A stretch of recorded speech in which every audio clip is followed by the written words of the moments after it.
program, everyone. Charles Moscowitz here. Michael D. Shaw is my guest. Hello. And thank you, Mike. You're very well lit today. You got good lighting there. I don't know.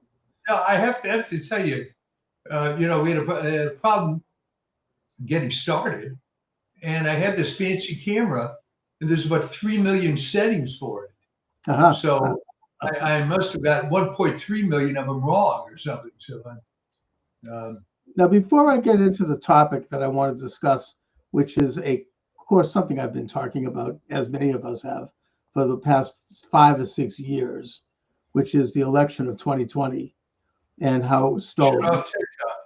Because I think there's some developments on that. And by the way, we're not on TikTok because they still forbid us. I want to ask you a little bit about California politics. Oh. I got a chance to see the debate with the Republicans and Democrats, and both Republicans, I think, look pretty substantial. And I also think that the mayoral candidate in Los Angeles, this guy looks pretty good. What's going on? Well, okay, we'll talk about Spencer Pratt first. Yes. He's got no campaign staff. He's got no fundraising to speak of. But he figured out a way to create these videos and speak well.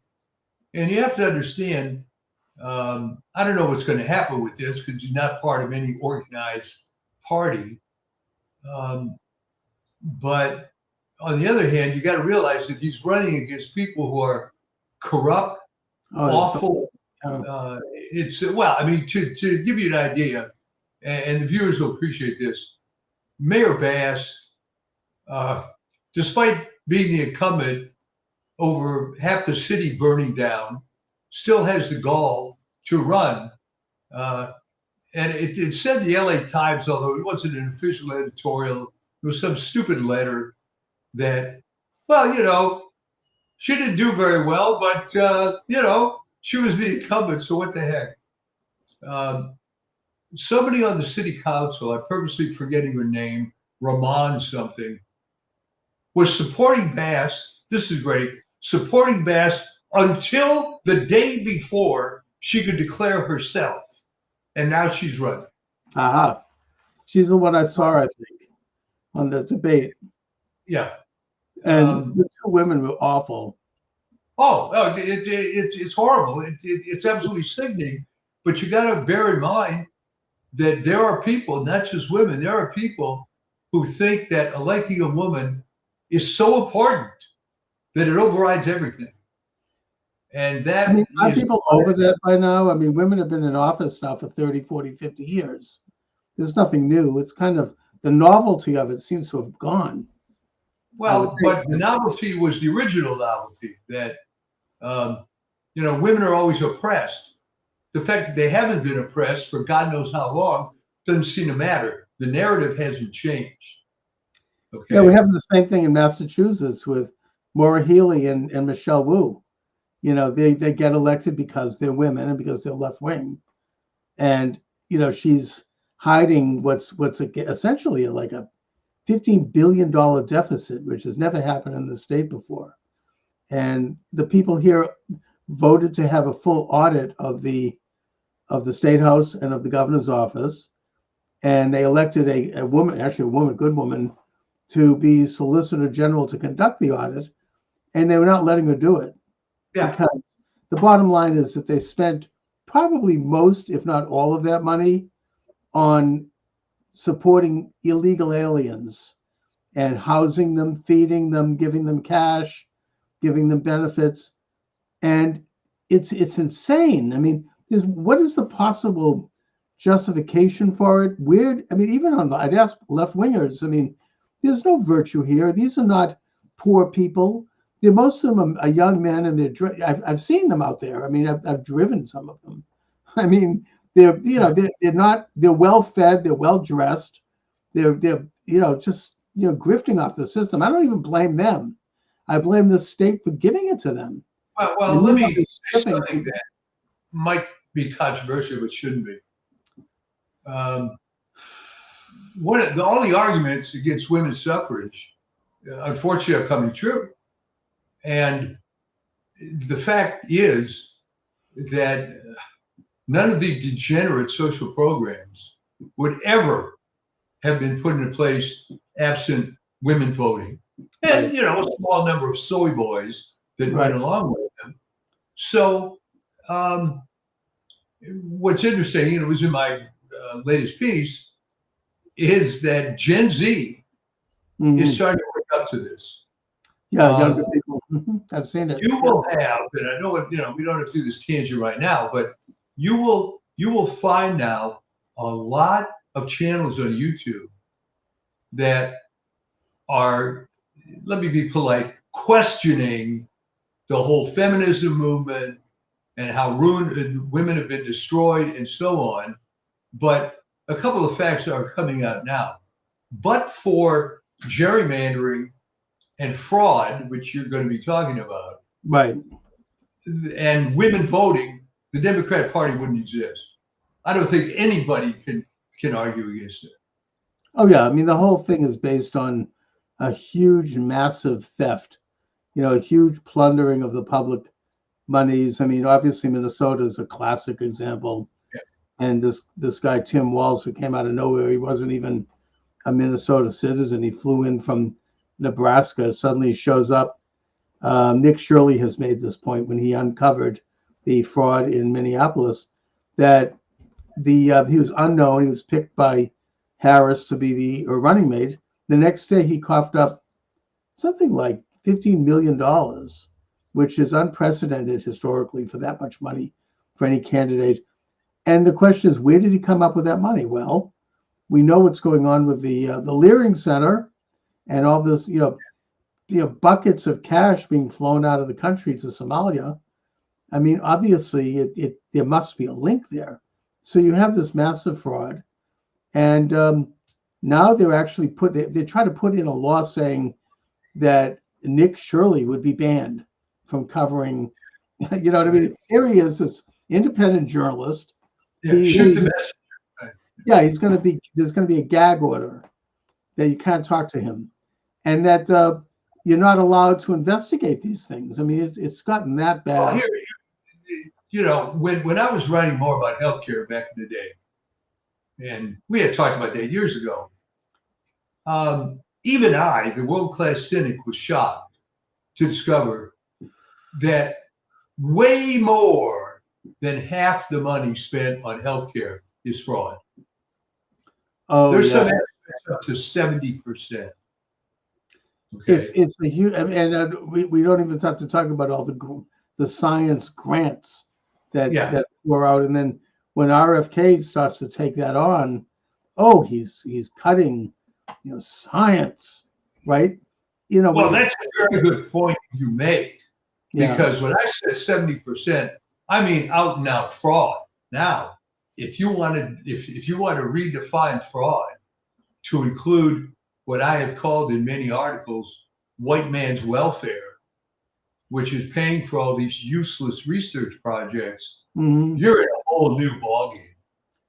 Well, it's all money that goes into helping preserve this elitist, you know, kind of infrastructure that really started in during the Wilson administration. Part of the 16th Amendment, which is direct taxation, was you know, tax exempt status for these so-called foundations and nonprofits, so they could park all of their money into these things, hire these layabout sons and daughters of these multi-billionaire leftists, so they can have some kind of a job, and after they graduate college and after they get phony degrees that also were put in place to give them credentials. And then you know, they used a lot of the lobbying efforts to influence government to then kick in public money. You know, they have whole departments at colleges, how to get grants, how to raise money, you know, how to write these things. And it's become this massive, huge, rotten, corrupt system. Oh, right. I mean, it took on a life of its own, really, starting in the late 50s, early 60s, where the idea that, okay, we're competing against the Ruskies and whatnot, so we've got to pay for quote unquote research. And if the public had any notion of how you could cut 2/3 of the NIH budget, and it wouldn't hurt anything. Of course. Right? Oh, yeah. I mean, and we could go into other things like the Department of Education. Something like, what is it, 420 billion with a B dollars a year. Do you think that has actually done anything to educate a single child in this country? They could take maybe a fraction. Maybe it's like, I would say maybe, I'm being generous to say 10%. I'd say probably more like 5% of things that they might do that could have some value and roll it back into another agency. They don't need, I mean, Marco Rubio brought this up when he deep sixed USAA, USIA. I mean, I remember he was being grilled in Congress by that scummy senator from Maryland, the one with the cocktail party with the Maryland man outside in El Salvador. I'm ashamed that I had ever voted to endorse you. And Rubio shot right back, goes, I'm proud of the fact that you didn't. Shows I'm doing a good job. And then he went on to list all of the expenses that USIA was paying for. It was like circumcisions in Kenya, and there's this garbage. I mean, it's like, it's absurd. And well, I mean, you're talking about the Department of Education, and now we're rating fraud. I guess. I suppose you can make a point that if you put X number of monkeys in research laboratories, they may come up with something useful. But I defy anyone, and contact this show. I defy anyone to name one thing the Department of Education has done except create thousands of jobs for bureaucrats. Well, that's just... I have very good friends in the LA School District, and it turns out that there's an entire facility in downtown LA devoted only to complying with federal BS. It's a whole center, the Bimini Center, that's the name of the street. And what they're doing is producing reports. Now, plus, they have their PR firms, they've got the consultants, they've got all this money pouring into like quasi-public agencies and subcontracted to private people that surround these things like bees around on honey. I mean, even I could speak to this a little bit. When I ran for Congress, people started to like buzz around. They wanted to get on we could do marketing, we could do PR, we could do this. It's a whole cottage industry, and you're vulnerable to it because you want to get these things done, and suddenly they're shelling out all this money everywhere. It becomes like it's like, I suppose you could compare it in the private sector to the wedding industry. You're getting married, you feel vulnerable, so you go out and you're going to spend thousands of dollars on a wedding dress and flowers and caterers and special centerpieces and this and that. It's a whole industry that sort of facilitates it, and everybody makes a lot of money. But that's fine. That's private. We're talking here about massive public. But I want to get back to our subject. First of all, before I get on to the stolen election, I want to just ask you a couple of horse race type questions. Can this guy win in Los Angeles? absent fraud, he's got a decent chance because everybody hates the other candidates. There's no one, I would say, who's a big supporter of Karen Bass. There are dyed-in-the-wool Democrats and people that seem to love ugly lesbians. I mean, there's no other way to put it. She has this group of people that support her, but it's a small group. Okay. Spencer Pratt came out of nowhere, and he's getting a lot of buzz. And he's quite good in the media, and he speaks plainly. Well, he's a media guy. Yeah, he kind of reminds me a little bit of Trump. He's sort of he steps out, and I learned this when I ran for office too, that you can come out with like no money and win, and or you could be like, remember Michael Bloomberg? He spent like $150 million out of his own pocket. He got one delegate. So money doesn't necessarily ultimately dictate it. You have to kind of make a connection and stand for a few things or somehow be the right person. Politics can work that way. So it's quite possible. What about the Republican governor guys? How are they doing? All right. On the governor's side, both Chad Bianco and The sheriff. Hilton, yeah, and Steve Hilton are pretty good. And of course, what viewers may not realize is that you have ranked choice in the primary, which means there's a very good possibility that the top vote getters will both be Republican. Now, this is what Shakespeare called being hoisted on your own petard. Right. Because the ranked choice came in when the Democrats in California were so sure that it was always going to just be Democrats. But what screwed them over, thankfully, is there's some huge number of people running on the Democratic side. All right. And they were trying to encourage some of them to drop out.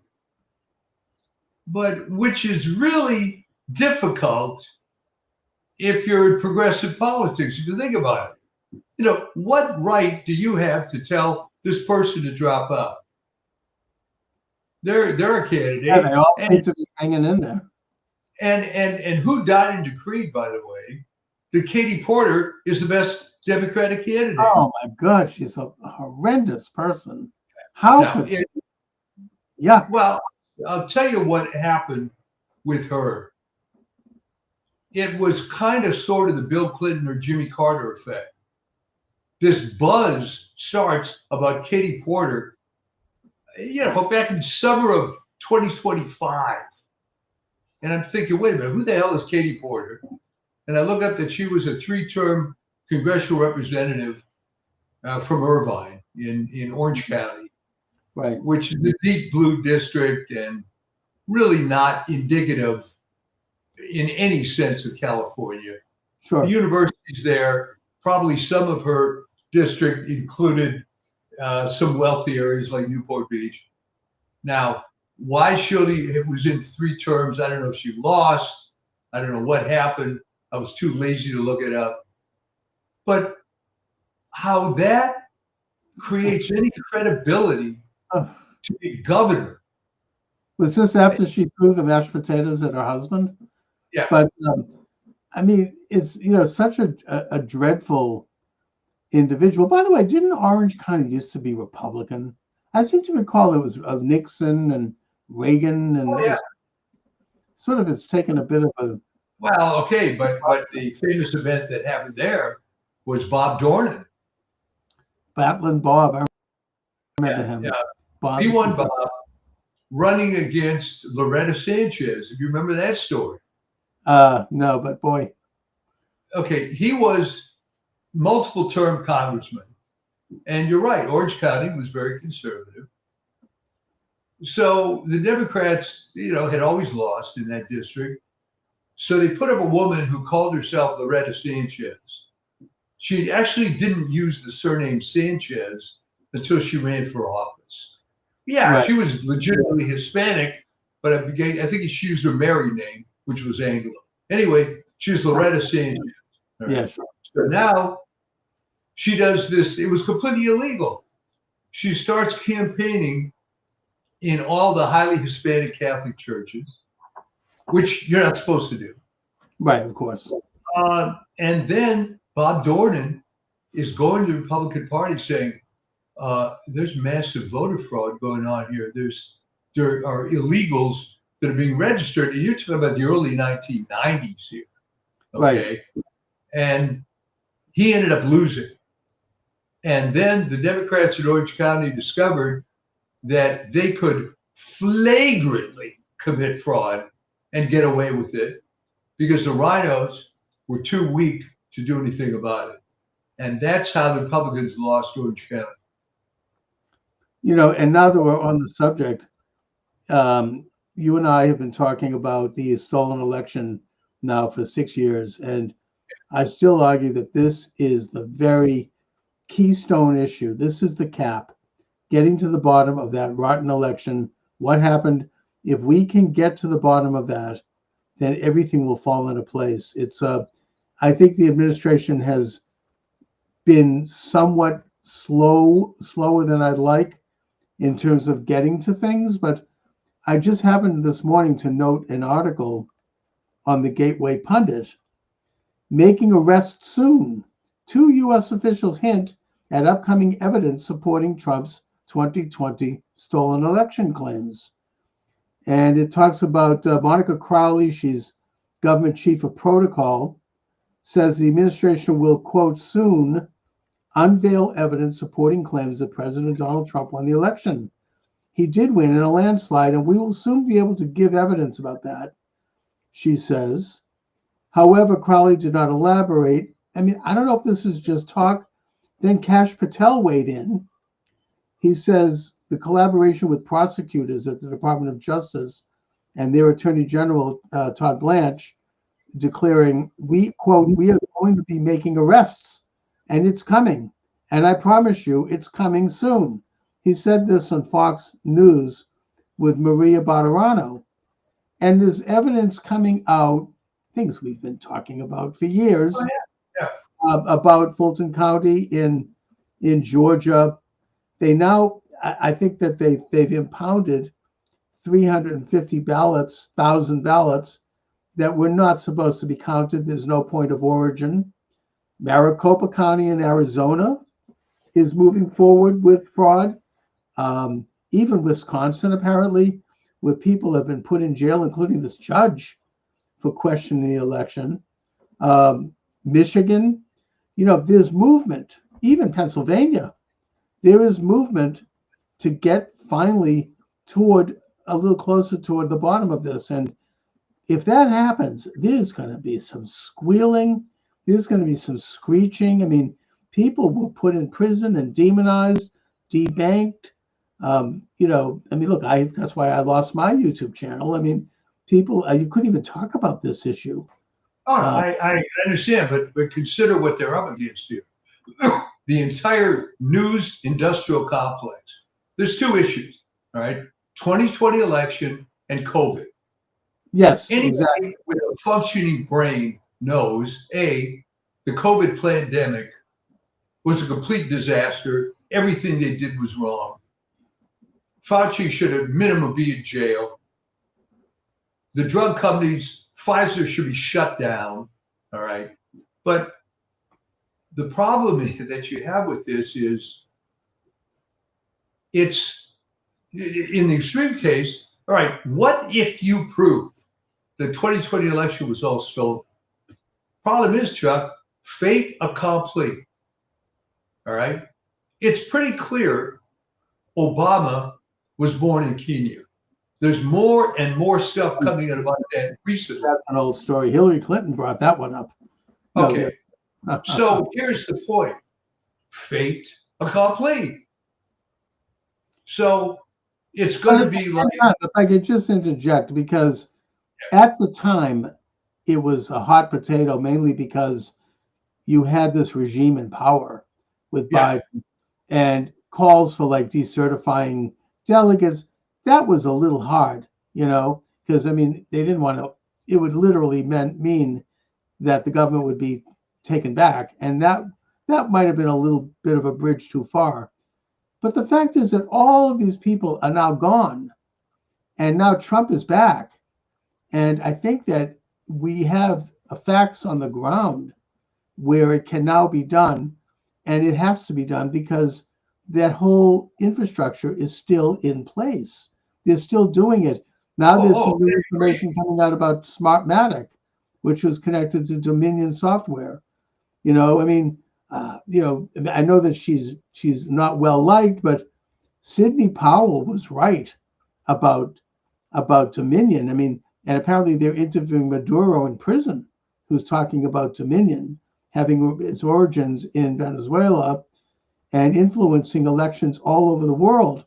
The whole thing, maybe Trump should make her the new attorney general. I'd love that. But the fact is that there are several streams, there are several avenues that are being looked at. You have Assistant Attorney General Hamid Dillon, who's a real firebrand, who's going after forcing states to turn over their voter information, which is a legitimate function of the federal government, to find out how many voters had passed away, or how many had moved out of state, or how many had voted twice, or how many could not be traced to an address. And there's a lot of resistance on that one, including in Massachusetts. I think that there's progress being made, though. I just hope it No, happens. I would agree. But tell me what happens with this, okay? Pick something from history that differs from the conventional narrative. All right. Right. And this happened a long time ago. All right. Most people who've done any study on the topic realize that Roosevelt knew in advance about Pearl Harbor. Right. I don't think there's any serious historian who disputes that. All right. Here's the problem. What are you going to do about it? And are you going to now put footnotes in textbooks with an asterisk? I mean, obviously, it should be known. But I'm saying that sometimes stuff is just so awful that it's part of the lives of people. Right. It becomes part of like the real true story of Martin Luther King. You don't get into it. He's, it's like I remember Sam Blumenfeld said to me, he's been lionized. He's been saint. He's like a saint. You have to move on because that's too late. That's happened. But in the case of this is unique because this goes to stuff happening now. This is this is a live issue. It's not just history. I think what's going to be very important on this, you can find all the bad people and you know who they are. But I think the other part of it is you have to viciously attack the news media without pity. Oh, yeah. And they're all covering it up. I mean, I know people who literally had covered this up and still do.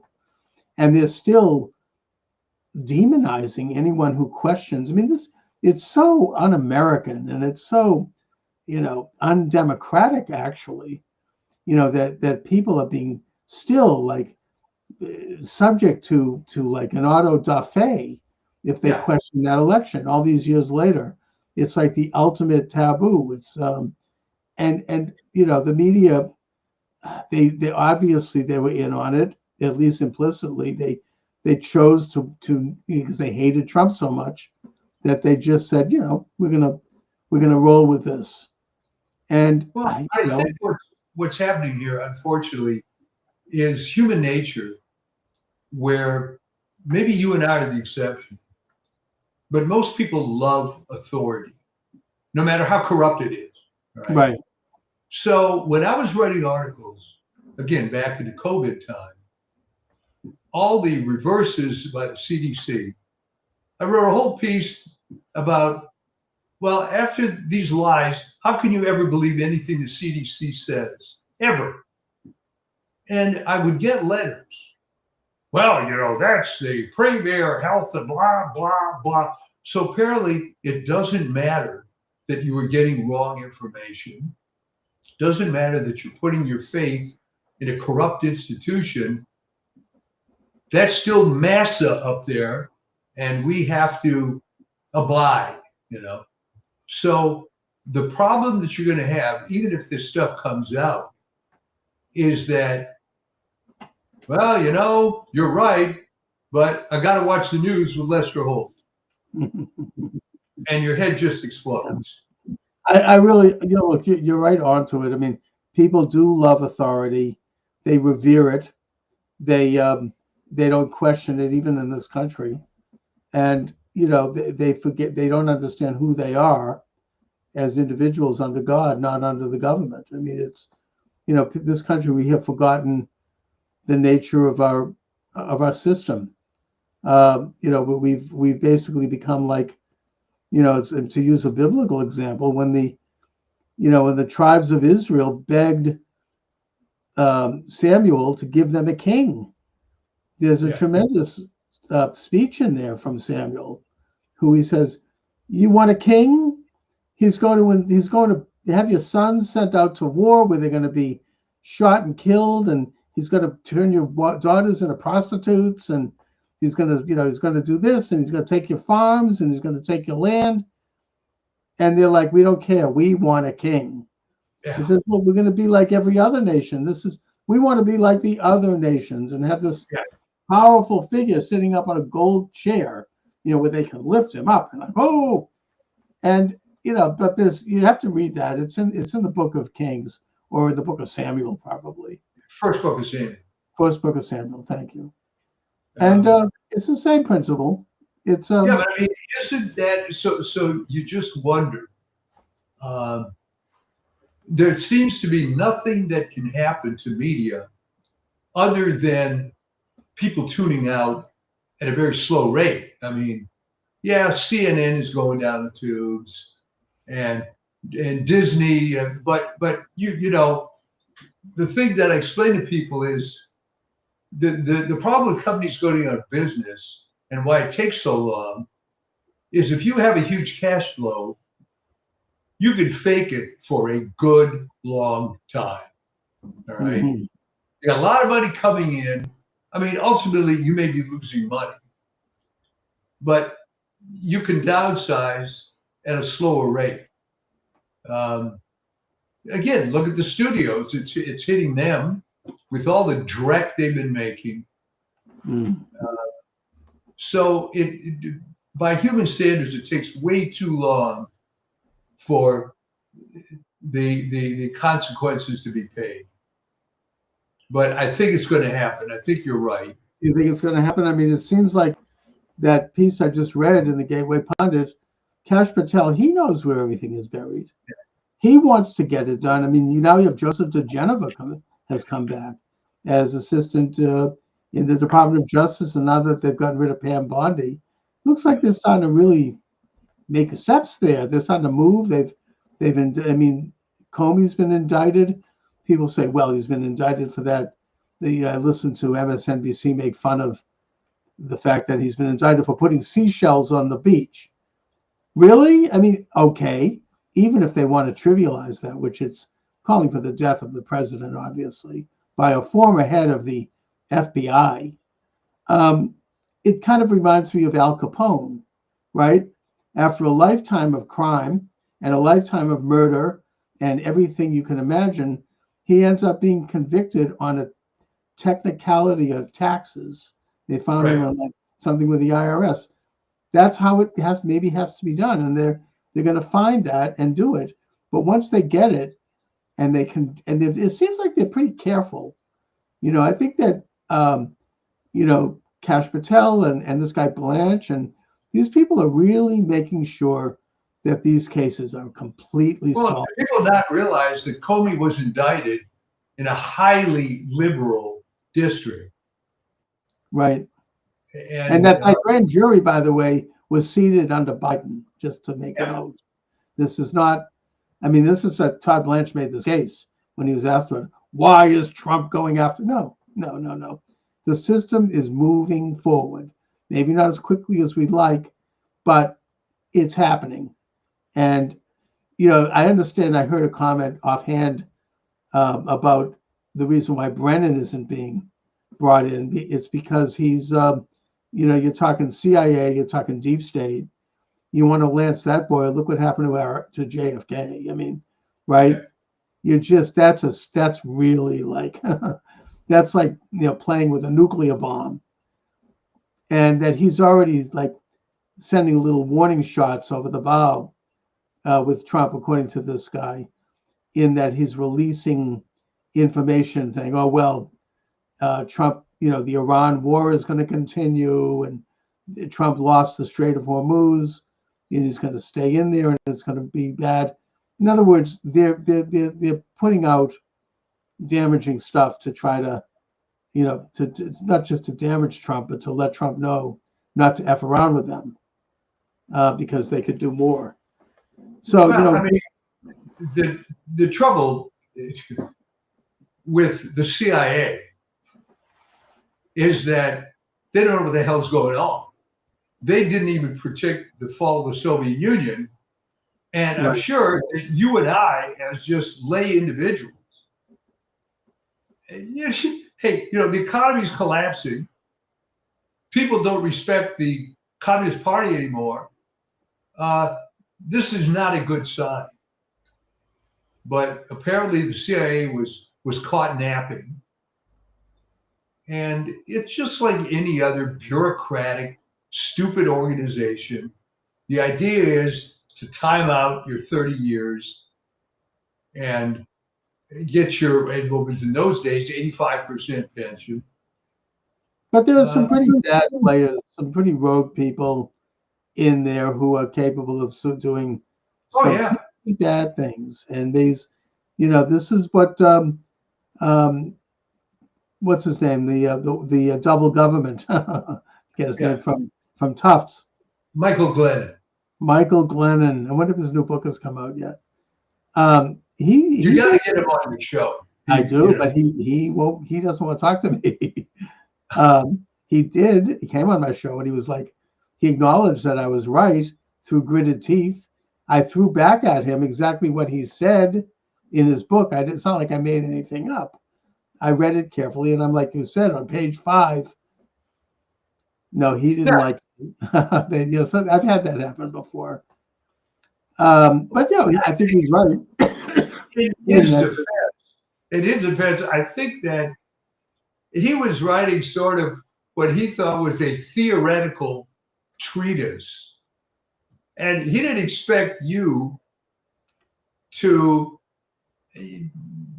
take it seriously and draw the obvious conclusions.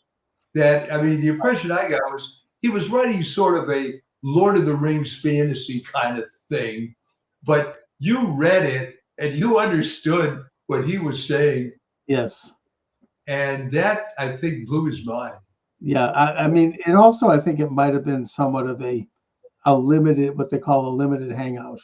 Yeah. They released just enough, little bit of dirty laundry, to get people feeling like, oh, well, but the big story is hidden. Right. I remember when I got going back to my campaign where I ran against Barney Frank, there was this guy in Washington, I forget his name now, but he was a major journalist, reporter, establishment who released some negative information about Barney Frank and financial stuff. And I remember I called him up, and when he heard that I was running against him, he was so upset that he slammed the phone down.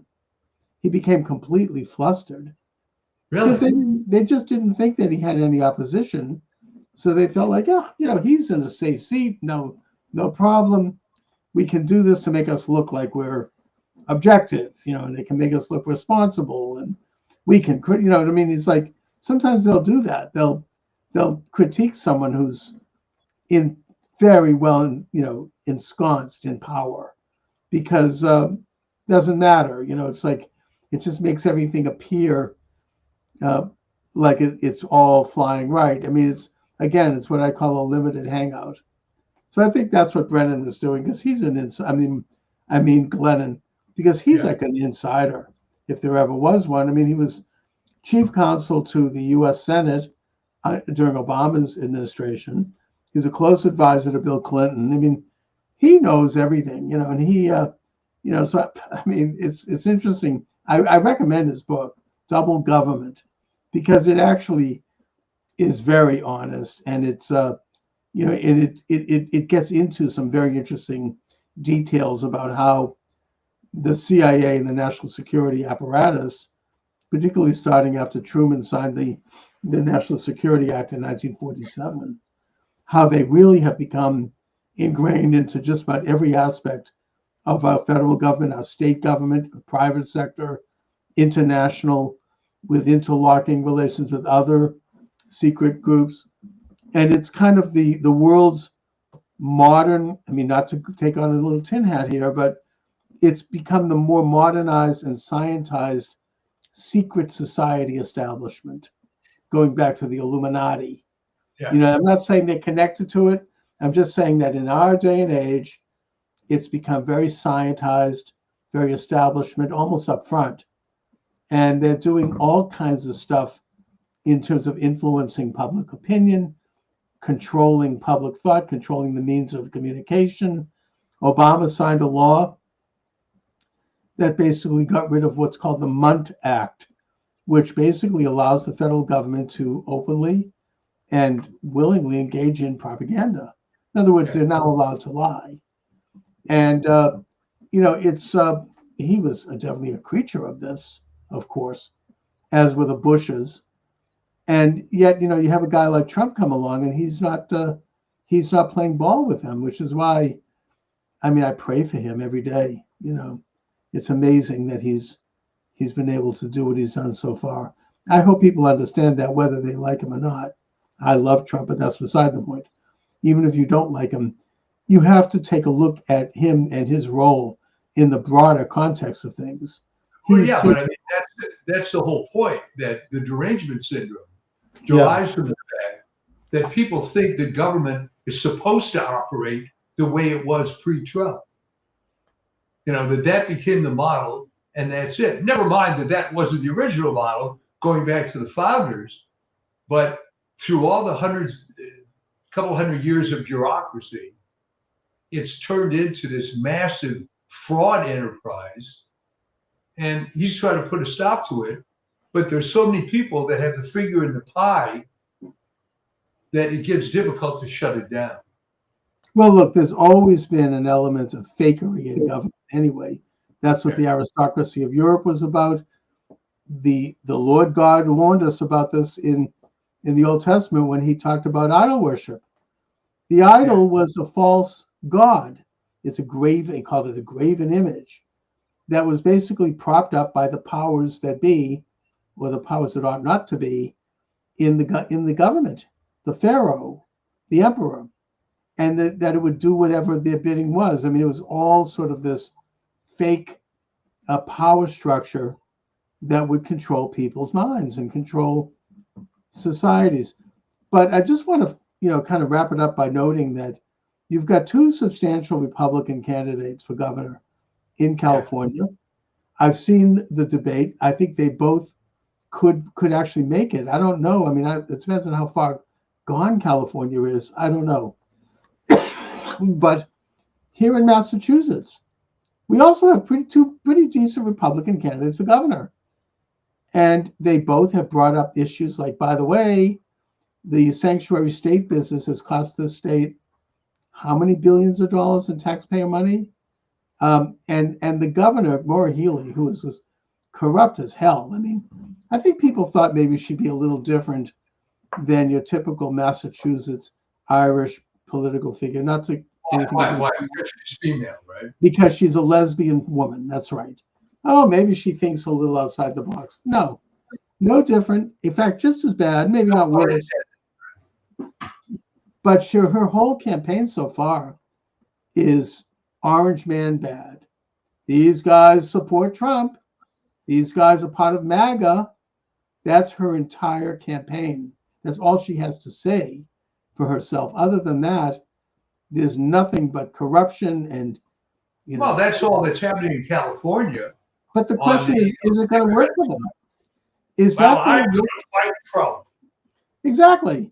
That's like Adam Schiff. Oh, my God. But the point is that going to work for them? Are people that stupid or that cowed? Has the deep state been able to brainwash people to such an extent that this kind of thing will work? They seem to think it will. What's I think going for the Republicans is that the California dream for many people has become a nightmare. And it's not enough to say Trump bad anymore. And, maybe there'll be enough people that see through that. We have had Republican governors in California. It's been a while. Even Schwarzenegger was better. And by the way, we have to support all Republican candidates, including the rhinos, because if the Democrats take back either house, or God forbid, both houses, Trump will be in prison. He'll probably be killed. They're going to impeach him. The rest of us will probably be in prison. It's going to be, they're open about this. They want to stack the Supreme Court. They have a list of enemies. They're probably going to turn Washington, D.C. into a state. They're going to do I mean, if Virginia is any example, now that they've lost their corrupt redistricting, they're talking about turning the age of retirement to 54. Right. I mean, it's crazy. Well, the good thing about that is that they're getting so desperate. They're doing now this mad scientist stuff, right? I mean, it with the fact that they couldn't get through on racial discrimination. Now they're trying age discrimination, and people are going to wake up to that. That's outright insane. I mean, people have to retire if they're over 54. First of all, who are they going to appoint? You know, if they're going to appoint someone who's 53 and they'll be in there for 12 months. I mean, what the hell? Well, that's what I'm saying, Chuck, that this is so stupid and so desperate. Yeah. That they're at that point where they're forced to do something ridiculous. Now, Tennessee, going through this thing with the redistricting. Yes. The huge irony, which is never in the media, the quote black congressional district in Tennessee has been represented by a Jewish white guy. Yeah, Cohen. For several terms. And now a black conservative woman, by the way, a Republican, is going to come up. And that'll be a beautiful thing. So anyway. So if you just look at the fruits, right? Judge them by their fruits, as said by the greatest Jew of all time, right? Exactly. In the Sermon on the Mount. You could see this stuff happening. Yeah. And I think they're played out. There's always going to be, as you call it, the 25% imbecile vote that's going to be leftist no matter what. The same people that are cheering Comrade Stalin while they're in the firing squad. But beyond those people. Well, those people, that has never really been more than maybe at most 30% of the country, probably closer to 20%. And if they could get down to that, then they become irrelevant. And that's, God willing, that's what'll happen. I mean, let them screech. They'll end up having AOC as their candidate. Anyways, so Mike, great column in your Substack. Oh, thank you. Well, that was really based on talking to these people, and I was when I made that comment about it, I was truly surprised that woman, who's maybe 27 years old, works in healthcare, actually knew that there was huge female opposition to suffrage, but I added the irony of the Ida Tarbell, which she was an opponent of suffrage, but if anything, she was progressive, right? And what was interesting is that one of the points of not having women vote was this idea that women, were social reformers and had a moral authority because they sort of stood above the fray. And of course, she proved herself right because there were social reformers enough to get suffrage passed. So apparently, and another paradox on that one is that the women's rights movement, the suffrage movement of the 19th century, people like Susan B. Anthony and Lucretia Mott and Elizabeth Cady Stanton, they were all anti-abortion, but that's another subject. Oh, absolutely. Absolutely. That's been rewritten, right? So, Mike, your Substack is listed on the show. Well, thank you. I'll get there. And as always, it's been great talking to you. Thank you. Yeah, well, same here. And we'll do it again next time. Onward and upward. Thanks a lot. All right, next week. Okay, thank you.